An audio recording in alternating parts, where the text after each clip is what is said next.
생명의 법칙 첫 시간, 둘째 시간 했는데요. 잠깐 한번 살펴보고 가겠습니다. 병은 왜 걸리는가?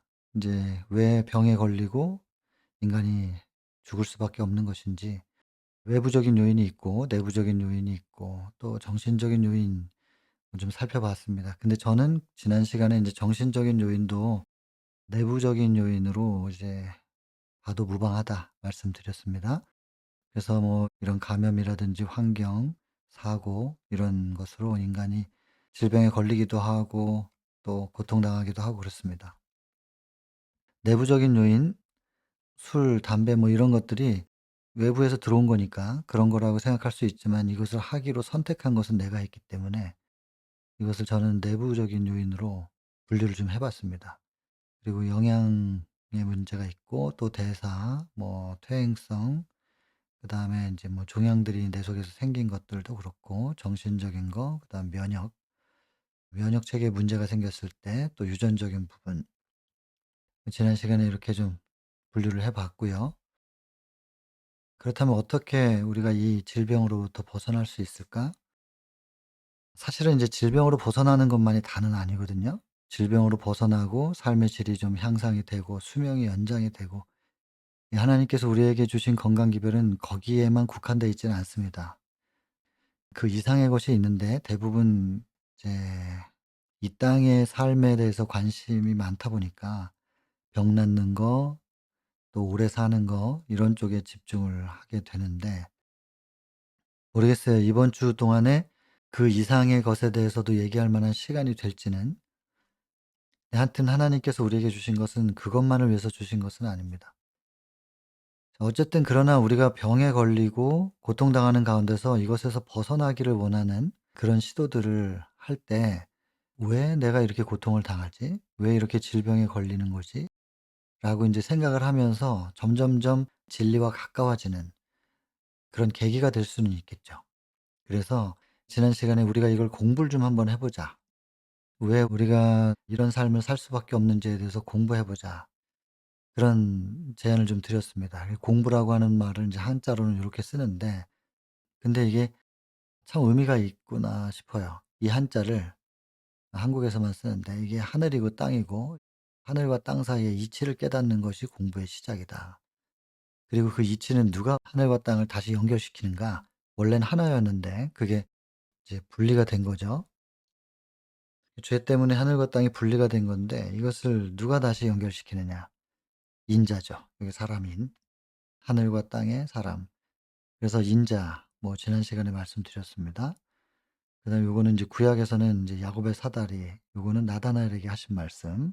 그리고 요것은 십자가 얘기죠. 인자가 들려야 할 것이다. 결국 십자가를 통해서 지구와 하늘을 다시 연결시키는 예수 그리스도를 얘기합니다. 그래서 이제 하늘과 땅 사이에 예수님께서 연결시켜 놓으신 이 이치라는 게 있는데, 그 부분만 좀 따로 떼서 한번 생각해 보자는 거예요. 온 우주부터 작은 원자까지 지난 시간에 했으니까 자세히 얘기는 안 하겠지만 전부 순환합니다. 그 속에 지구가 있고요. 이게 원자의 모습을 그려 놓은 건데요. 그 지구도 바다부터 바다까지 이런 사이클이 있죠. 땅에서는 토양이 식물 빨아들이고 열매를 맺고 사람 먹고 배설하고 다시 토양이 되는 이런 사이클이 있습니다. 모든 것이 다 우주의 순환부터 원자의 순환까지, 그래서 거대한 순환부터 눈에 보이지도 않는 미세한 순환까지 모든 천연계는 순환이라는 공통 분모 위에 분자와 같습니다. 이 천연계 속에 사람도 한 부분이거든요. 사람은 어떠한가? 역시 똑같죠. 사람도 이런 순환기 계통의 순환이 이루어져야만 그것이 곧 생명을 존속할 수 있는 길이다. 그래서 순환이라고 하는 이것이 지난 시간의 핵심이었습니다. 키워드. 그런데 로마서 1장 19절 20절에 이런 말씀이 있습니다. 하나님을 알 만한 것이 그들 속에 보이는데 하나님께서 보여주셨기 때문에 보이는 것이다. 그러면 뭘 보여주셨느냐? 창세로부터 보이지 않는 것들이 있는데 그게 뭐냐면 하나님의 창조의 능력, 영원하신 능력과 신성, 신의 성품이 보이진 않잖아요.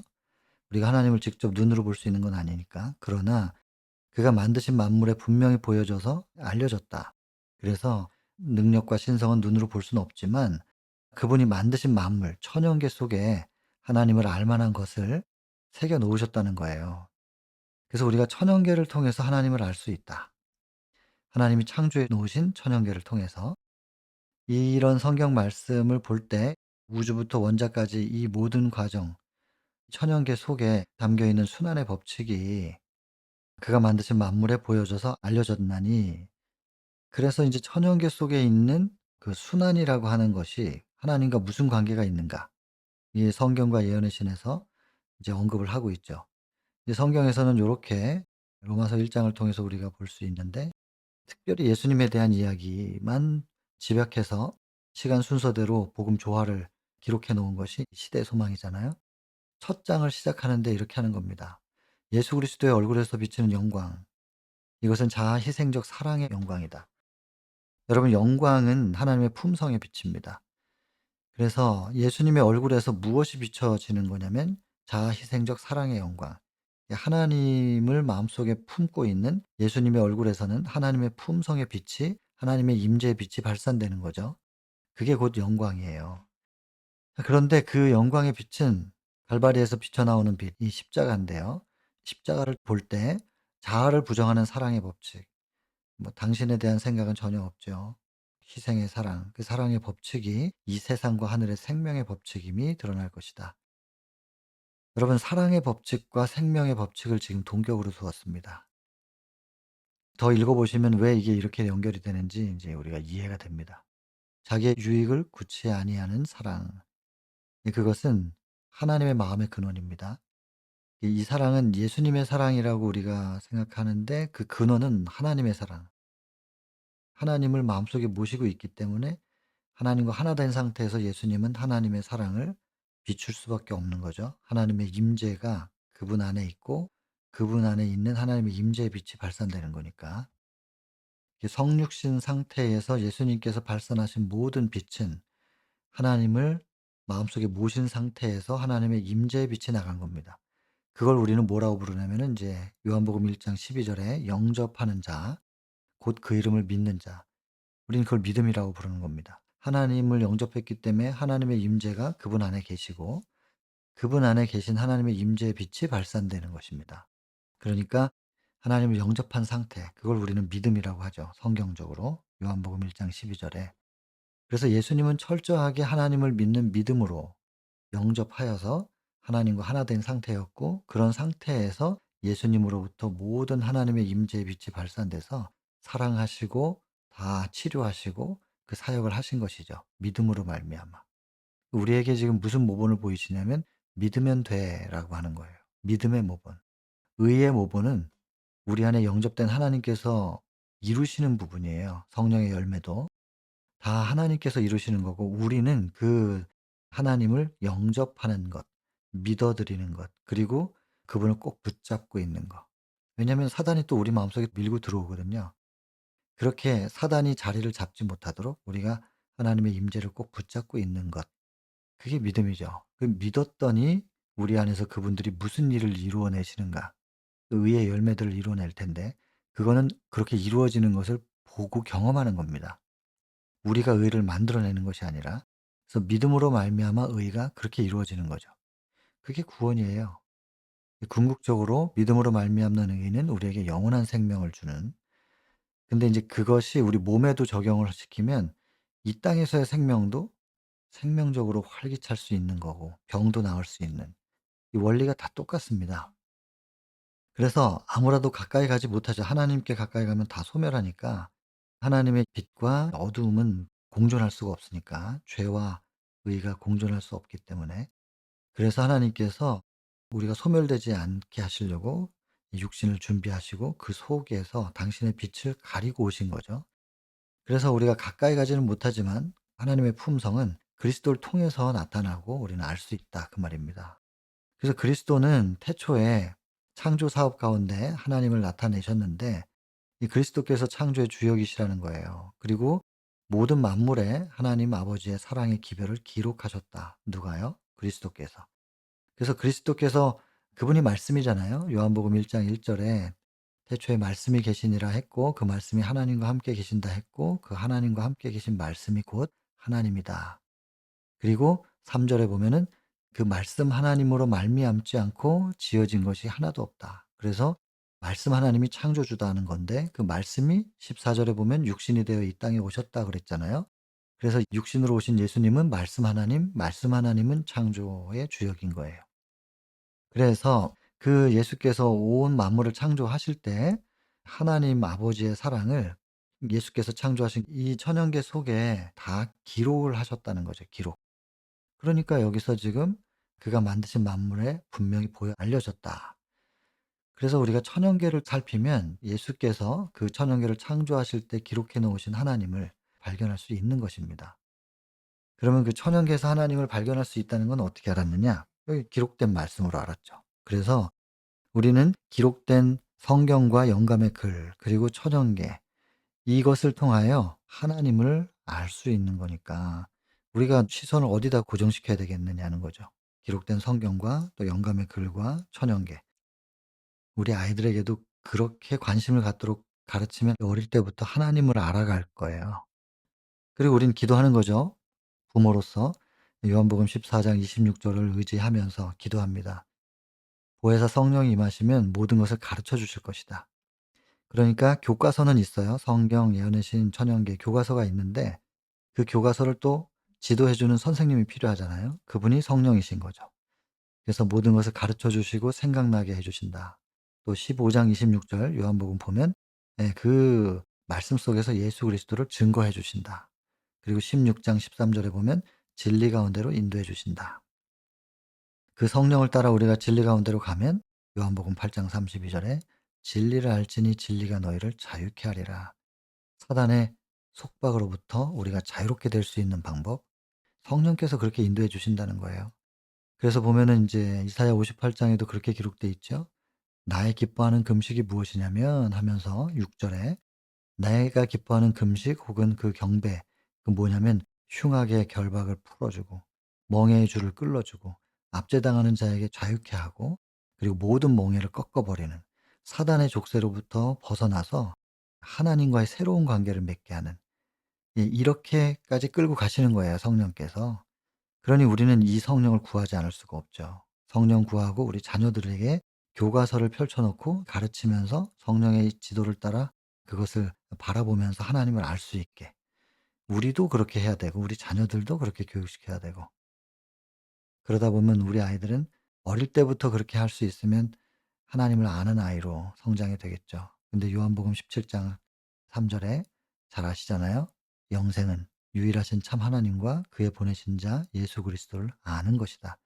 하나님을 아는 아이들로 성장하면 우리 아이들은 생명으로 충만해요.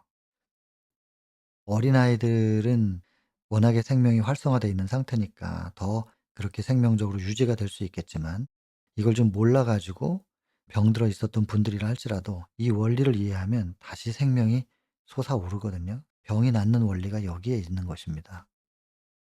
조금 더 보면 모든 만물에 기록하셨는데 공중의 새, 뭐 동물, 나뭇잎, 풀잎, 수목, 관목, 여러분 이 천연계 속에 하나님의 사랑이 담겨 있고 어떻게 예수님께서 하나님을 담아 놓으셨는지 좀 자세히 알기를 원하시면 송경상 박사님 강의 있습니다.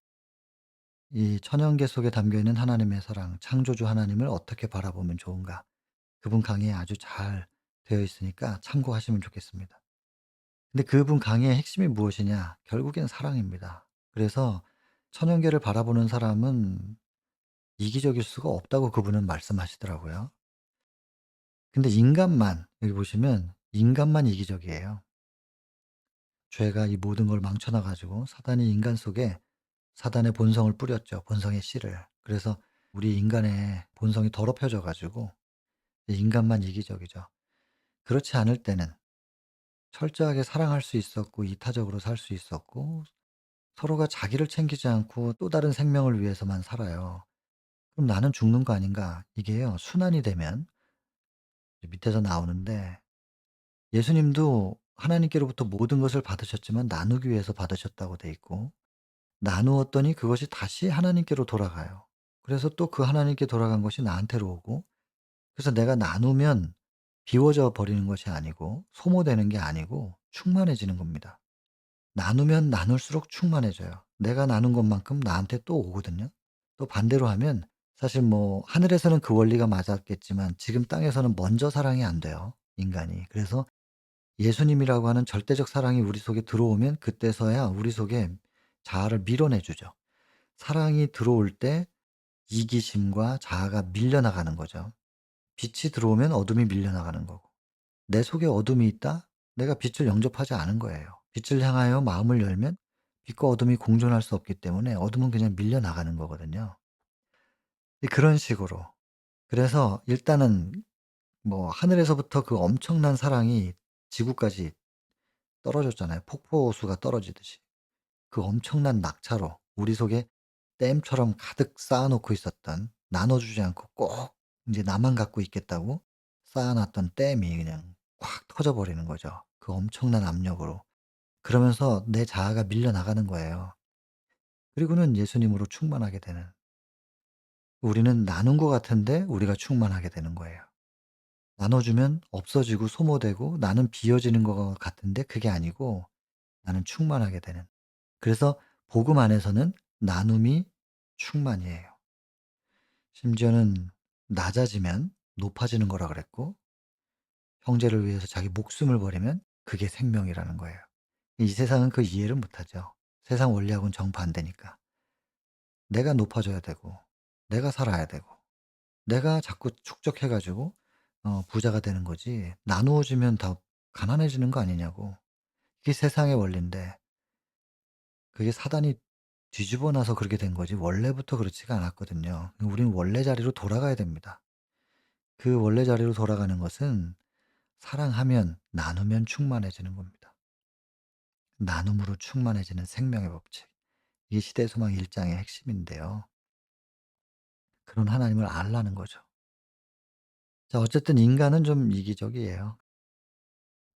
그러나 하나님께서 창조하신 이 천연계는 이렇게 서로서로 공존해요, 봉사하면서.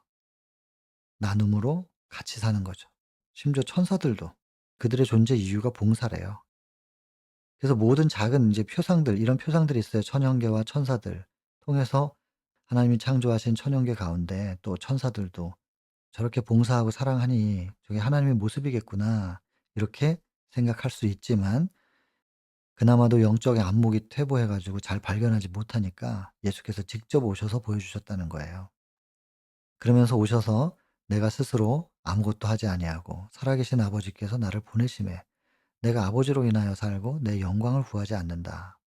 그리고 나를 보내신 이의 영광을 구한다라고 하는 예수님의 심정의 표현을 보면서 지구만이 아니라 온 우주의 생명의 법칙이 되는 대원칙이 이 말씀 속에 제시되어 있다는 건데 그리스도께서는 만물을 하나님에게서 받으셨습니다. 그러나 그분은 나누어 주기 위해서 받으셨다는 거예요. 그래서 그 엄청난 사랑과 생명이 이 아들을 통하여 만물에게로 흘러가고 또 그 만물들은 거기에 대한 감사를 드리면 그것이 또 예수님의 이름을 통해서 다시 하나님께 돌아가는 이런 자해, 사랑 자자죠. 은혜해. 그래서 사랑과 은혜의 순환이 완전히 이루어지게 됩니다. 이것이 곧 시여자의 품성과 생명을 드러내는 거래요. 하나님의 품성이 어떠한가 그리고 생명의 법칙이 무엇인가를 명확하게 보여준다는 것입니다. 그래서 우리가 이 생명의 법칙에 대한 이해 뭐 여기 보면은 이 순환이죠, 순환. 그래서 아까도 우리가 여기 지금 순환에 대한 이야기를 했는데 이 순환의 법칙으로 모든 천연계가 존속을 해요. 또 공존하고. 그 순환의 법칙이 곧 생명의 법칙이라는 것을 예수 그리스도께서 천연계를 창조하실 때 거기에 기록해 놓으셨다는 것이고 그 순환의 법칙, 나눔, 그 사랑이라는 것이 곧 하나님이 그런 분이다 라고 예수님이 소개를 하고 있다는 것입니다. 우리가 이것만 제대로 이해하면 병이 낫습니다.